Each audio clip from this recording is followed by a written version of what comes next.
রমজানকে কেন্দ্র করে আপনি ধরেন স্পেশাল ভিজিএফ বা ওএমএস যেটা চলমান আছে সেটা যাতে চলমান থাকে তার জন্য আমরা ব্যবস্থা নেব।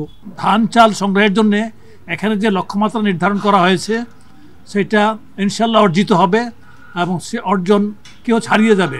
বিশেষ করে চালের জন্য যে লক্ষ্যমাত্রা, ধানের জন্য যে লক্ষ্যমাত্রা অর্জিত হয়েছে সেটা ধানের ফর্মে পুরোটা না হলেও কিছুটা হয়তো হবে, কিন্তু ধানের ময়েশ্চারজনিত কারণে ক্ষেত্রবিশেষে এটা ক্রয় করা কিছুটা দুরূহ হয়, সেটা চালের ফর্মে এটা পুষিয়ে নেওয়া যাবে।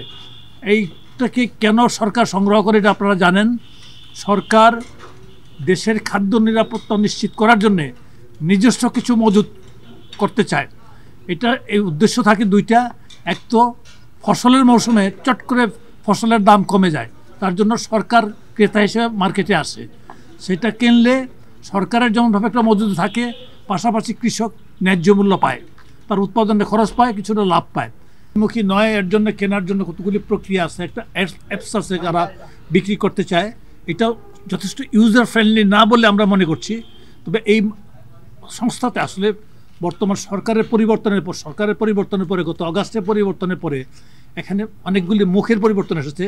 যেমন আমি উপদেষ্টা হিসেবে এসেছি আজকে 1 মাসে কিছু বেশি, এখানে খাদ্য সচিব এসেছেন আজকে 3 মাসও হয় নাই, কম। খাদ্য অধিদপ্তরের মহাপরিচালক হয়ে এসেছেন, তাও 3 মাসের কম সময়। তো সেক্ষেত্রে অনেকগুলি মুখের পরিবর্তন এসেছে।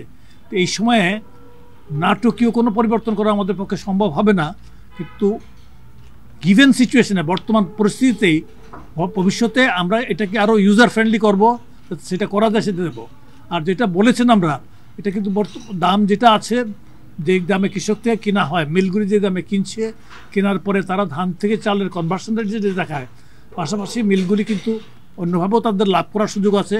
যেমন তুষ হয়, কুড়া হয়, খুদ হয়, সেগুলো তারা বিক্রি করতে পারে। আমরা হিসাব নিকাশ করে কৃষি সম্প্রসারণ অধিদপ্তর তথ্য দিয়েছে যে উৎপাদন খরচ কত, পাশাপাশি কৃষকদের কত লাভ দেয়া সঙ্গত, সেটা বিবেচনা করে এবারে গতবারের চেয়ে 3 টাকা বেশি দামে ধান এবং চালের দাম ধরা হয়েছে। আমরা সংগ্রহ হচ্ছে বাই দিস টাইম সারা দেশে কিন্তু 1 লক্ষ টনের মতো সংগ্রহ হয়েছে। এটা আমাদের লক্ষ্যমাত্রার চেয়ে পিছনে, এতে কোনো সন্দেহ নেই, কিন্তু সংগ্রহের লক্ষ্যমাত্রার সময়সীমা এখনও রয়ে গেছে, আরও 2 মাস রয়ে গেছে। কিন্তু আমরা আশা করছি এদিন দেরি করতে হবে না, এর আগেই আমরা আশা করতেছি যে যথাযথভাবে সাফল্য অর্জিত হবে। আমরা আশাবাদী ব্যাপারটা। না আপনার দিন দিন বাড়ছে, যেটা হু করে বাড়ছে। শুনেন, আপনার ধান চালের দাম, আপনি কিন্তু কৃষকের জিনিসটা একটু লক্ষ্য রাখতে হবে। কৃষককেও কিন্তু মার্কেটে কিন্তু বাজার করতে হয়, তার কিন্তু সকল জিনিস করতে হয়, এবং আন্তর্জাতিক বাজারের সাথেও অন্য জিনিসগুলির দাম, যেমন সয়াবিন বা ওইগুলি কিন্তু আমাদের দেশে উৎপাদিত হয় না, এগুলি আনতে হয়। তো ক্ষেত্রে কৃষককে লাভ করার জন্য কিছু করতে হয়। আর মার্কেটে কিন্তু আমরা সরকার নির্ধারিত মূল্যে খাদ্য কিন্তু আমরা পাচ্ছি। আমরা আশা করছি আমরা যেটুকু টার্গেট আছে সেটা আমরা পাবো। এবং এটাকে এখন পর্যন্ত কিন্তু যত ধরনের খাদ্য আছে, ধান চালের মূল্য যাতে সহনশীল পর্যায়ে থাকে, সরকার সকল ব্যবস্থা নিয়ে যাবে। এর ব্যাপারে কোনো রকম করবে না, সহনশীল পর্যায়ে রাখার জন্য। এলো খবরের কাগজ, নিখাদ, নির্ভীক, নিরপেক্ষ।